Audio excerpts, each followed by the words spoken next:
Olá, meus amigos, muita alegria, muita paz. Mais uma semana estamos aqui reunidos em torno do estudo desse livro que vem trazer luz ao nosso entendimento, O Céu e o Inferno. Estamos hoje no quarto capítulo e nós vamos falar um pouquinho sobre o inferno, como nós comentamos na semana passada.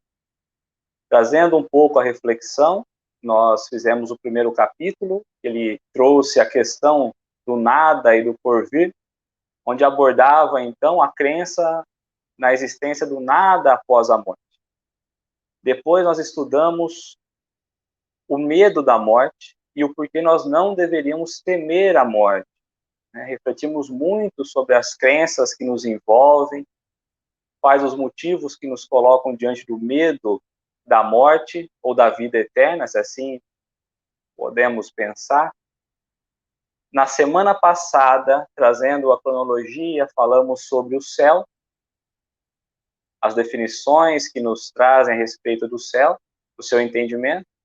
E hoje nós vamos falar um pouquinho a respeito do inferno, trazendo ali as definições do céu e do inferno, compreendendo muito bem o que essas palavras, esses termos significam. Seguindo, então, os itens do livro, nós vamos trabalhar primeiro a questão da intuição das penas futuras, aquilo que nos leva a uma intuição, a ter algo, que nos leva a entender e compreender ou imaginar as penas futuras. Depois nós vamos trabalhar um pouquinho a questão do inferno cristão, copiando ou se espelhando ao inferno pagão, que é a definição anterior de inferno.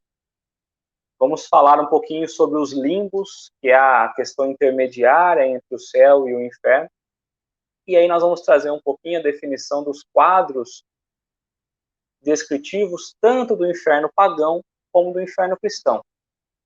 Então, para que nós pudéssemos iniciar, estou vendo os amigos entrando aqui, boa noite a todos.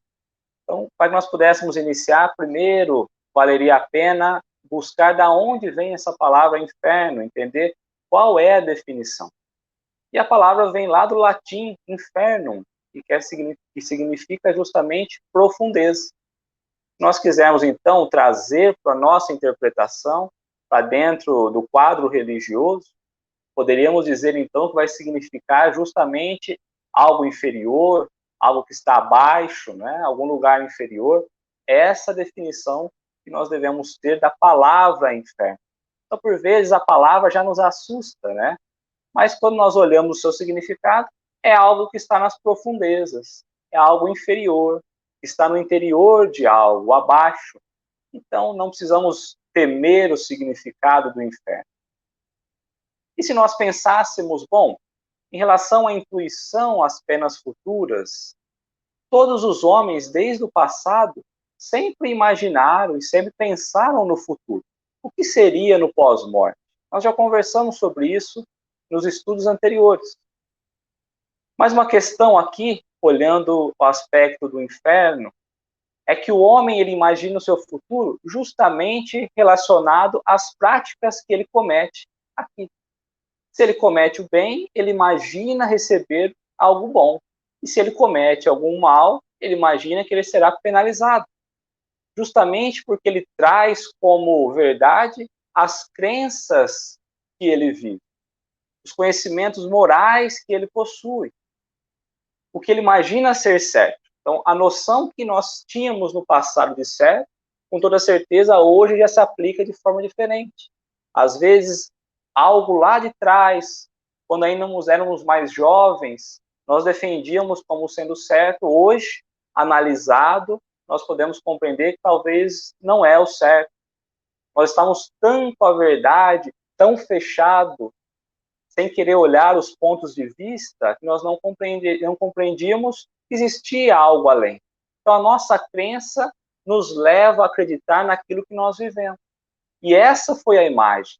Porque o homem, muito mais preso à matéria, não tinha ainda conhecimento da espiritualidade, do espiritualismo, e sem falar de religião. Nós estamos falando de algo além da matéria. E com o passar do tempo, então, ele começa a ter uma certa noção da espiritualidade.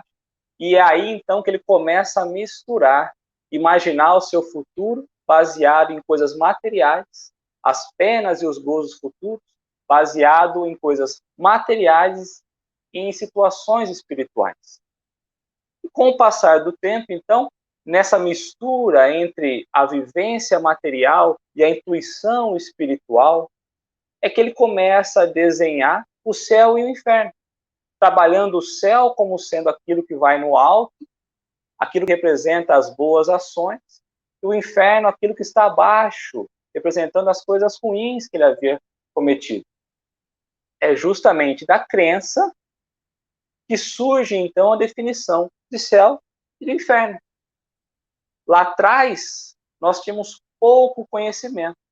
E se nós fôssemos olhar lá atrás, éramos nós, hoje encarnados. Hoje já trazemos uma compreensão muito maior. Então, no passado, nós tínhamos pouco conhecimento e a falta de raciocínio lógico impedia que nós pudéssemos pensar no futuro. O futuro nosso estava muito mais baseado no presente do que propriamente dito nas outras vidas que nos esperavam. Somente o tempo poderia, então, nos trazer luz a compreender que éramos tão pequenos, que a nossa compreensão era tão pequena, que nós não conseguíamos, então, compreender o que poderia nos esperar. Imaginamos ali as nossas penas de acordo 100% material, depois nós fomos para o espiritual, como nós falamos, mas nós trazíamos também ali um aspecto muito da região, como eu falei, dos costumes e das crenças, imaginavam em regiões quentes um inferno com fogo, e em regiões frias um inferno gelado.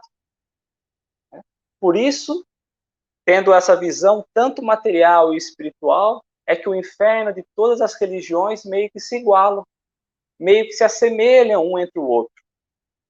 Porque as definições partem do mesmo princípio. Não é algo raciocinado, é algo que vem vindo sem refletir. E a reflexão inicial que nos cabe é justamente pensarmos o que mudou do homem do passado para o homem do presente. O homem primitivo, que éramos nós, mais ignorantes, com pouco conhecimento, com o homem de hoje. O que será que nós trouxemos de diferente? Por que é que hoje desperta em nós a curiosidade de entender o pós-morte, o que nos espera, e muito mais como é esse mecanismo de justiça de Deus? É porque o homem do passado hoje se encontra já mais evoluído, mais avançado. O homem mudou, cresceu, compreendeu, trouxe ali reflexão, começou a refletir sobre as coisas devidas, estimulou o intelecto, e agora ele vai basear as respostas muito mais naquele pai amoroso trazido por Jesus. Antes, um pai rígido, que julgava, que condenava, e hoje, a partir de Jesus, um pai bondoso e justo. Então, quando nós olhamos para a definição de Deus dentro de nós, dentro do nosso desenvolvimento, dentro da nossa capacidade de compreender, nós vamos entender que o que era trazido no passado, que as crenças que nós acreditávamos no passado, não encaixam mais. Porque as coisas não mudam de uma hora para outra. Não é repentina a mudança, ela demora. Então, essa quebra dessa ignorância, por vezes, demora séculos. E estamos nós vivendo esses séculos e séculos. E cabe a uma hora despertarmos para essas curiosidades. É esse o sentido que nós temos que ter para o estudo de hoje. A compreensão, justamente, do inferno. Porque o céu, quando nós estudamos, ele acaba meio que se transformando em algo maravilhoso por si só. Mas o inferno, ele traz um peso, é uma expressão muito pesada, e talvez aqui a nossa reflexão é justamente para nós trazermos leveza a esse significado. Então nós vamos começar iniciando agora, comparando o inferno pagão sendo imitado pelo inferno cristão. Existia um inferno pagão lá atrás, aqueles que não eram cristãos e nem eram judeus. que acreditavam no politeísmo, acreditavam em vários deuses, supersticiosos, místicos. É esse o inferno pagão que nós vamos falar aqui.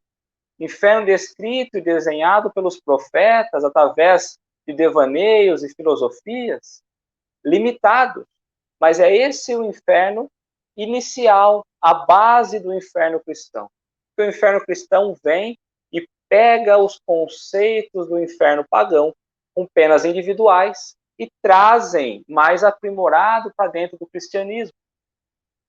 Entanto que ambos trabalham ali com a ferramenta de tortura como sendo fogo, porque é justamente o fogo que estimula o sentimento mais cruel. Quando nós levamos a questão da poesia, os poetas vão dizer que o amor é fogo que queima e não se vê.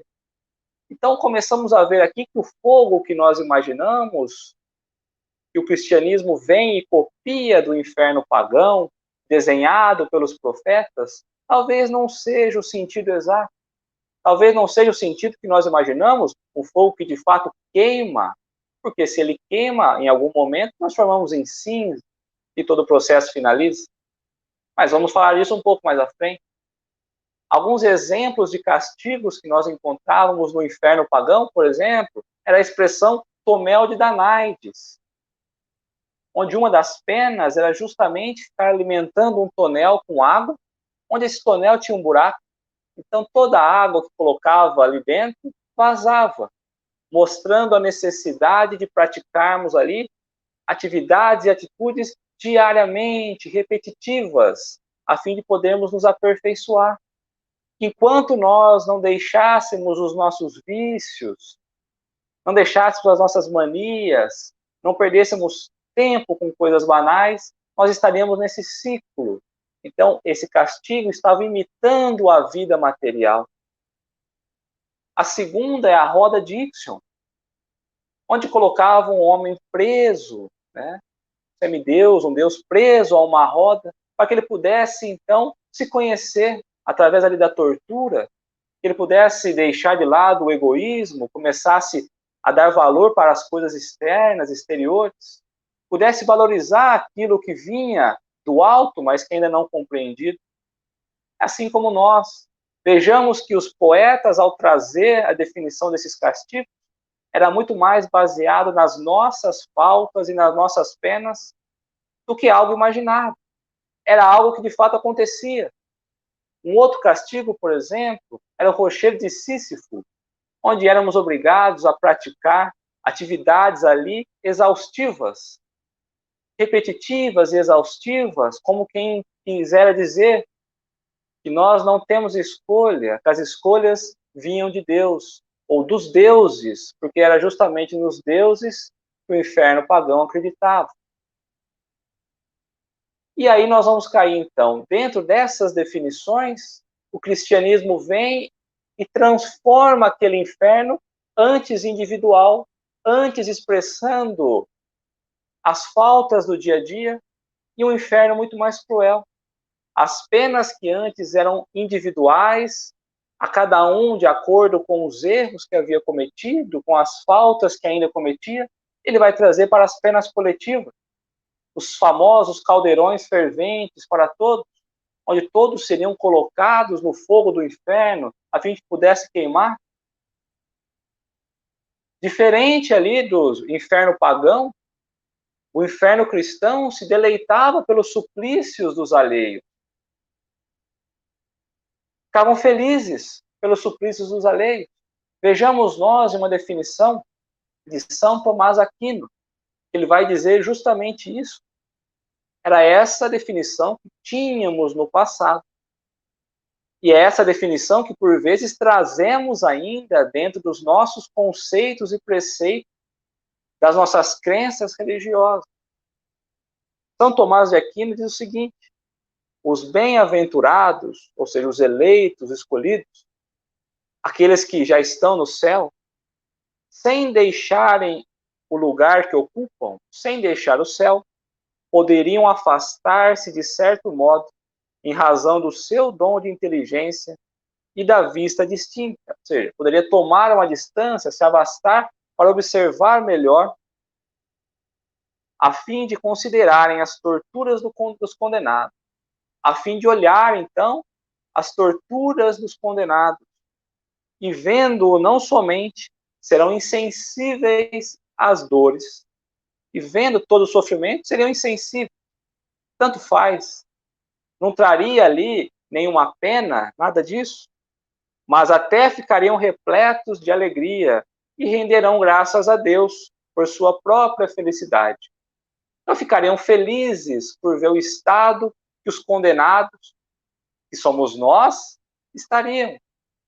Então, os eleitos, os bem-aventurados, ficariam felizes por ver todo o sofrimento do outro. E dariam graças a Deus por não estar naquela condição, assistindo à inefável calamidade dos ímpios. Então, veja, se nós pararmos para pensar, ficaríamos nós felizes pelo sofrimento do outro? Qual será que está cometendo o maior erro, o maior equívoco? Aquele que já se encontra em sofrimento ou aquele que, numa condição de conforto, vamos dizer, já se encontra no camarote junto com Deus, olha aquele que sofre e dá graças a Deus pela felicidade que ele se encontra, sem pensar na dor do outro, sem pensar, muitas vezes, no reparo do equívoco, na possibilidade de repararmos o que havíamos cometido de engano. Uma outra diferença que nós vamos encontrar entre uma semelhança mais diferente entre os dois infernos desenhados é que o inferno dos pagãos vai ter como rei, como governador do inferno, Plutão. Justamente como o rei, ele não é ruim, ele apenas foi encarregado dessa missão, de olhar e coordenar e governar aquele espaço repleto de pessoas que cometeram equívocos, mas não teria prazer em fazer sofrê-lo. Quando nós vamos olhar a definição de inferno ao modo cristão, nós vamos encontrar Satã, ou Satanás, ou o próprio demônio, como nós encontramos, e esse sim, muito ativo, recrutando a todo momento, colocando ali os seus demônios, os seus espíritos que estão abaixo de confiança, a fim de atormentar os outros, atormentar a humanidade, a fim de recrutar mais gente para o inferno, jogando esses ao fogo para que pudesse agitar no fogo. Vejamos que tanto entre o inferno pagão e o inferno cristão, a definição de céu ainda se encontra acima das estrelas, e o inferno se encontra no inferior. E o inferno cristão traz essa definição de estar abaixo, no inferior, justamente porque os pagãos acreditavam que as fendas do solo eram as entradas para o inferno, eram as entradas para o submundo, para as trevas. E o cristianismo vem e traz essa mesma definição. E aí poderíamos pensar, mas por que Jesus, então, na sua passagem enquanto aqui na Terra, na sua missão, não mostrou essa verdade, não desmontou toda essa crença, todo esse misticismo? Talvez seja porque ainda os homens não tinham a inteligência e nem a ciência a fim de trazer o respaldo nessa reflexão.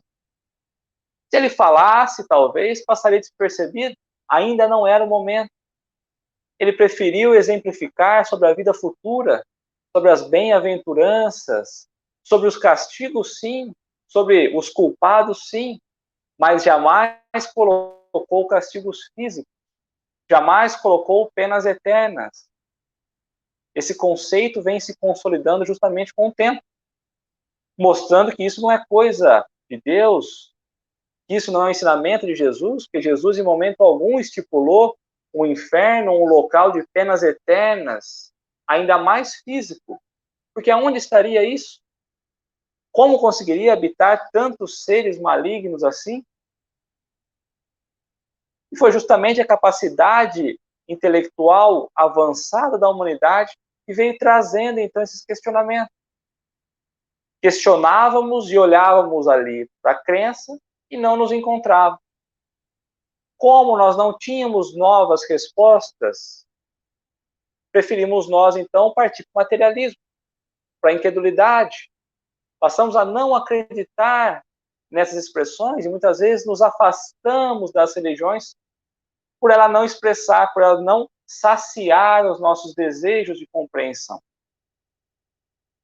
Mas era compreendido, era sabido que para que a ideia pudesse vir, para que nós pudéssemos trazer luz verdadeiramente ao significado do inferno, antes era preciso que as ideias fossem demolidas, destruídas, para que aí, somente depois, pudéssemos renovar, construir novas concepções, novos conceitos. E a doutrina espírita vem justamente trazer essa luz, apagar a fé cega e trazer a fé raciocinada, a fim de olharmos e desenharmos um novo futuro do além-túmulo. A justiça, que antes interpretávamos como sendo apenas ruim e má, ela vem trabalhar ao favor daqueles que ainda necessitam, que buscam a perfeição, que somos nós. Vejamos que, olhando nessa expressão de céu e inferno, teríamos 2 pontos. E se nós trazemos apenas 2 pontos no nosso conhecimento, o que nos cabe aceitar quando imaginamos o pós-morte, a morte do corpo, é que para algum lugar nós vamos.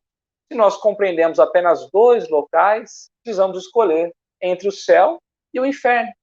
Mas Jesus vem justamente desmontar esse conceito quando ele vai falar: há muitas moradas na casa de meu pai. Porque se fosse apenas 2, ele poderia falar: há 2 moradas na casa do meu pai. Há 2 destinos. Mas 2 não são muitos. Quando ele vai trazer há muitas moradas, ele vem trazer o conceito de que a alma tem várias moradas pós-morte, planetas, galáxias, e que o universo traz uma imensidão, mas tudo caminha de acordo com o nosso grau de evolução. E se pararmos para pensar, se hoje a ideia do céu e do inferno não nos alimenta mais, não nos traz mais aquilo que nós buscamos como resposta, por que é que ainda a definição do inferno, a crença do inferno, permanece no coração dos homens? Por que essa crença ainda não acabou? Por que nós não paramos para olhar? Porque por muitas vezes, muitos homens ainda não despertaram para a verdade. Ou então porque necessitam de uma trava a fim de que eles não pratiquem algo ruim. E justamente esse medo no pós-morte, esse medo do inferno, muitas vezes limita a quantidade de coisas ruins que nós fazemos, de prática dos mal. Porque se nós vamos ter como definição um lugar penoso de sofrimento, eu vou pensar antes de agir, porque eu não quero sofrer. Não é essa a definição que eu quero trazer, não é esse o futuro que eu quero para mim. E também porque toda mudança ela vem através do tempo, com cuidado, vagaroso, assim como a natureza, sem pressa, respeitando as leis de Deus, respeitando as leis naturais, colocando entendimento a cada um de acordo com o seu despertar, com o seu intelecto. Como falamos atrás agora, é preciso primeiro desmontar as nossas crenças para depois reconstruí-la, para depois dar nova roupagem, novo entendimento. É muito mais fácil o incrédulo, aquele que em nada acredita, refletir e compreender do que aquele fanático que traz uma crença enraizada, abrir mão a fim de ter nova luz. Mas se nós temos até aqui, então, o céu e o inferno, o cristianismo nos traz uma nova possibilidade, que é o que nós conhecemos, mas que é tão pouco falado e tão pouco difundido, são os limbos, que vai dizer ali, representar justamente a fronteira entre o céu e o inferno. Se nós levarmos muito mais pelo sentido figurado, é justamente aquilo que está esquecido, aquilo que está indiferente, foi negligenciado, abandonado. É essa a definição que nós temos para os limpos. E o que ele vai significar dentro da religião? O que ele vai significar dentro propriamente do cristianismo? Ele vem ser justamente um local destinado às crianças que morrem antes de serem batizadas. Crianças que morrem em tenra idade, ou seja, novas, que não passaram pelo processo do batismo. E por que essas crianças não podem ir para o céu? Porque como elas não praticaram o bem, elas não podem ir ao céu. Mas como também não praticaram nenhum mal, também não podem ir para o inferno. Então elas ficam ali esquecidas nesse meio, negligenciadas eternamente.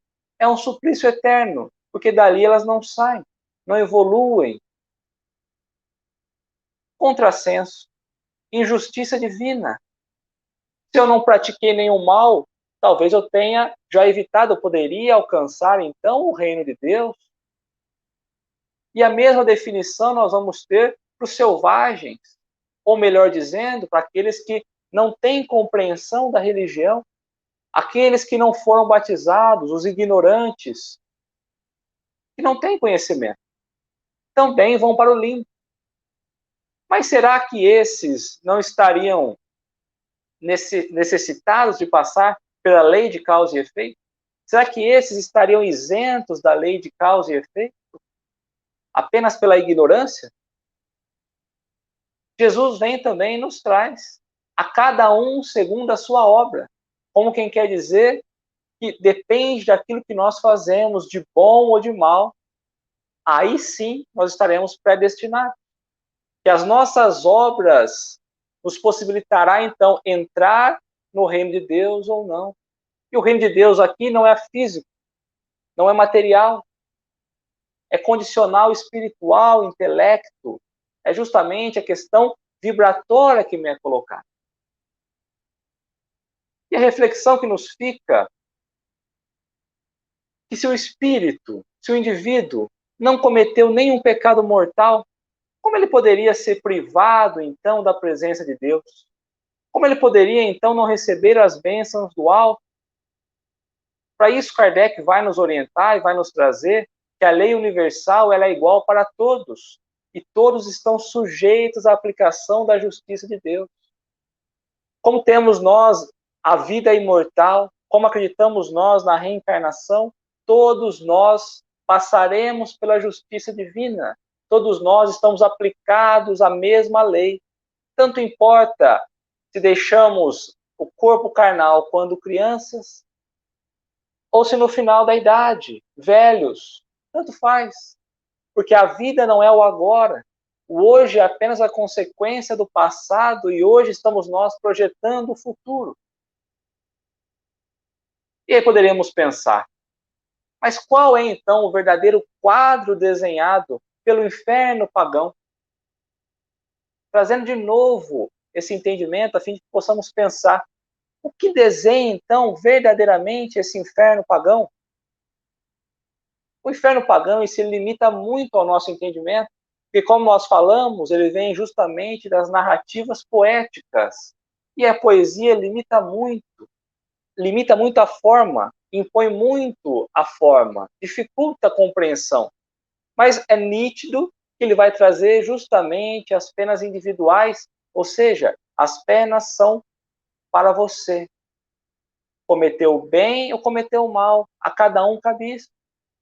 Os sofrimentos que nós seremos destinados são sofrimentos morais, onde o pecador é obrigado a vivenciar justamente os erros que ele tem cometido, até que ele possa se depurar, que ele possa voltar ali a retribuir o tempo com o tempo desperdiçado. Em paralelo com o quadro do inferno cristão, nós vamos trazer, como nós falamos ali, que coordenado pelo rei, né, por Satanás, ali pelo diabo, nós vamos ter espíritos puros, conhecidos como demônios, que eles vão trabalhar incessantemente para o mal. independente de qualquer ação. Esse é o quadro desenhado pelos cristãos. E após a morte ficarão esperando, então, o julgamento final, a fim de que possa, no último dia do julgamento, vestir-se mais uma vez do corpo carnal que houvera deixado, com todas as mazelas, com todas as dificuldades, ou então que pudesse revestir mais uma vez do corpo radioso pelos bens que havia sido feito e viveria eternamente dessa condição. Ora, mas se for assim, por qual motivo então passamos nós pelo processo da morte? Se voltaremos a retomar o nosso corpo mais uma vez e vivenciar com todas as dificuldades e com todos os defeitos que trazemos do passado? E vejamos então, qual tem sido muito mais penoso? Qual tem sido um inferno muito mais triste, muito mais forte, muito mais injusto? O inferno desenhado, então, pelos pagãos ou pelos cristãos? Será que não temos nós colocado os nossos sentimentos na definição exata desse inferno? Será que tem sido justo? Porque quando nós aceitamos esse inferno, nós vamos dizer, como Deus é o Criador, esse inferno foi criado por Deus. Deus permite, então, a existência do inferno. E que são os anjos que controlam ali a boca do caldeirão, a entrada e a saída. Ou, aliás, apenas a entrada, porque não tem volta. O que seria mais lastimável? Aqueles que houvera cometido algum erro, que se encontrava, então, no inferno cristão? Ou aqueles lá fora que se imaginavam ser melhores, em condições superiores, já se encontravam ao lado de Deus? Que em falar em Deus, mostra aqui dois novos milagres. Primeiro, o milagre da ressurreição do corpo, não é? Porque ele vai falar um processo natural, biológico, quando nós deixamos o corpo ele se deterioriza, ele se decompõe, os bichos comem. Ele traria mais uma vez a esse corpo. Mas que corpo? Se o corpo sumiu, se transformou. Tudo bem que para Deus tudo é possível, mas será que Deus faria algo inútil? Será que ele faria passar pelo processo duas vezes? Com qual intuito? E será que nem no juízo final ele daria a oportunidade daqueles que tivessem errado se redimir? De mostrar que tem algo bom a ser desenvolvido? E o segundo milagre, que é justamente a resistência ao calor. Porque é justamente o calor que faz evaporar os metais, percebemos que esse fogo não consome o corpo, não consome o espírito, não consome a alma. É um fogo que fica ali. Mas, ora, não chega ao fim nunca? É eterna essa sensação de queimação? Mas então o fogo perde a sua característica e as suas propriedades? E da onde então teria vindo essa definição? Por que teriam criado o inferno dessa maneira? E muitas vezes encontramos pessoas dizer que já viram o inferno, que já experimentaram em seus pensamentos extrafísicos o inferno, já tiveram acesso a imagens desse inferno. E nós vamos trazer como referência aqui justamente a imagem tida por Santa Teresa, que vai desenhar um inferno de uma maneira terrível. Vai falar das imagens que ali ela via, dos metais afiados, das facas que se misturavam ali com as sensações do espírito. E às vezes poderíamos pensar, mas se ela viu, assim como tantos outros tiveram essa visão, de onde vem essa visão? Como é construída essa ideia e essa imagem? Kardec nos coloca a vidência e outras propriedades anímicas da alma nem sempre estão isentas de mistificação. Então, essas imagens que nós trazemos em nossa mente enquanto encarnado, ela não está isenta de mistificação. Podemos imaginar ver uma coisa enquanto é outra. Lá na questão 444, Kardec vai perguntar sobre as relações, as revelações estáticas, e os espíritos vão dizer que mesmo que nós consigamos ali afastar um pouco do corpo, nos desdobrar um pouco, fazer o afastamento espiritual do corpo material, nós trazemos ainda a influência material. Nós não estamos livres da influência carnal. E os espíritos vão trazer justamente a questão anímica.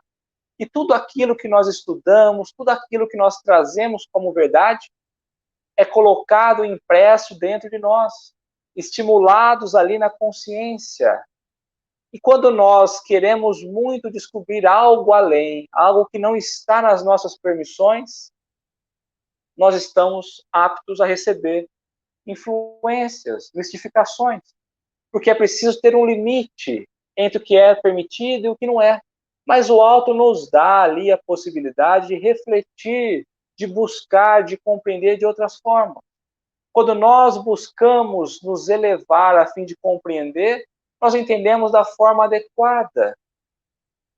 E muitas vezes é preciso trazer para a realidade.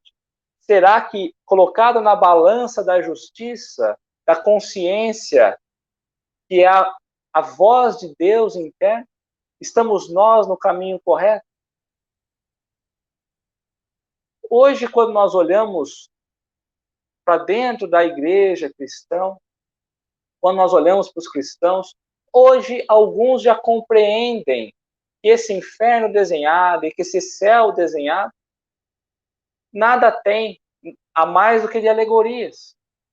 Que não são verdadeiras, são ideias desenhadas a fim de que cada um possa tirar dali a compreensão que lhe serve. Mas isso não é lei. Não são todos que trazem essa definição. Muitos ainda trazem essa crença no inferno e no céu material. E muito mais do que isso, o que é uma pena, ainda trazem o inferno e o céu como sendo um artigo de fé, como sendo algo a ser comprado e não a ser algo a conquistado. Como vimos na semana passada, nós entendemos então que a ciência avança a um ponto em que desmistifica o céu acima e o inferno abaixo, nos traz a imensidão do universo e nos coloca ali como seres insignificantes ainda. É preciso aceitar. A astronomia lançou suas visões, lançou suas luzes e não achou barreira nenhuma. Então, a definição é: não há céu acima, como não há inferno abaixo. O inferno está em cada um de nós. O sofrimento que nós temos, o sofrimento que nós trazemos, pelas atitudes erradas que cometemos, será que não são sofrimentos muito maiores do que os sofrimentos dos infernos materiais criados, que é o sofrimento moral? É justamente o sofrimento que eu me coloco a pensar e a refletir. Será que esse inferno mental, que é o verdadeiro inferno, não é muito mais doloroso do que um local físico, a fim de ser queimado nessa chama? E que essa chama e esse fogo não seria a nossa consciência mostrando os nossos erros diariamente a nós, a fim de que nós pudéssemos corrigir a nossa postura? Com essa definição, então, poderíamos dizer que o inferno se encontra em todo local que se encontra espíritos imperfeitos. E esses somos nós, espíritos imperfeitos, ainda habitando locais e lugares de expiação. Por isso, esses são os vários conceitos que nós trazemos do inferno. Vai depender muito do nosso entendimento, mas muito mais do nosso grau de entendimento e evolução espiritual. Porque se estamos com medo do inferno que nos espera após morte, deveríamos estar com medo do inferno da ignorância que nos visita, o inferno dos entorpecentes que somos colocados diariamente, dos desesperos, dos desprezos, do abandono, do egoísmo. Esses são os verdadeiros infernos que habitam a nossa consciência, que vão aprisionando a nossa alma nesse estado de fogo latente, chamando-nos a nos transformar, a nos afastar dessas sombras, dessas loucuras, a fim de que possamos nos afastar verdadeiramente das delinquências que afetam a alma, nos mostrando que só deixaremos de sair e habitar essas esferas tenebrosas que chamamos aqui de inferno, dessas profundezas, quando nós aprendermos a servir, ouvindo os nossos corações, praticando o bem, garantindo o bem ao outro, nos tornando responsáveis pelos nossos próprios hábitos, pelas nossas próprias ações e atitudes. Como disse Jesus, mais uma vez, o reino de Deus está dentro de vós. E poderíamos acrescentar aqui que o inferno também, assim como o céu, se encontra dentro de nós, na nossa consciência. E que o fogo que nós olhamos é o fogo íntimo, é o fogo eterno, que nos alimenta ao remorso por termos colocado a nossa alma em situação ruim, em colocado a nossa alma em condição de suplício, ainda que invisível. Porque é assim que nós nos encontramos na barreira do mundo, aprisionados à matéria, egoísta que somos, porque achamos que não estamos nós submetidos à lei de Deus.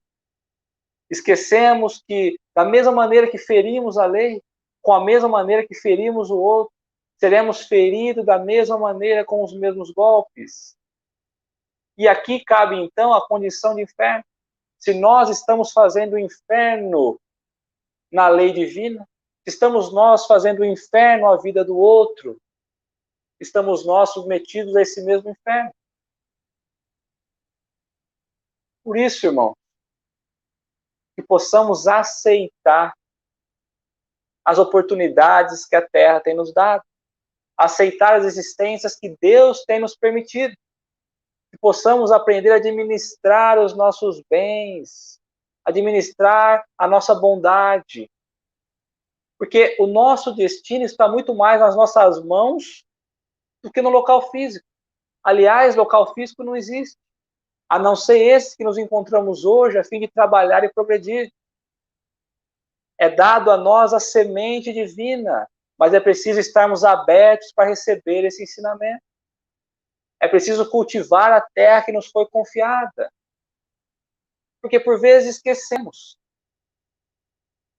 que a oportunidade que temos de estar aqui encarnado traz um objetivo essencial de progresso.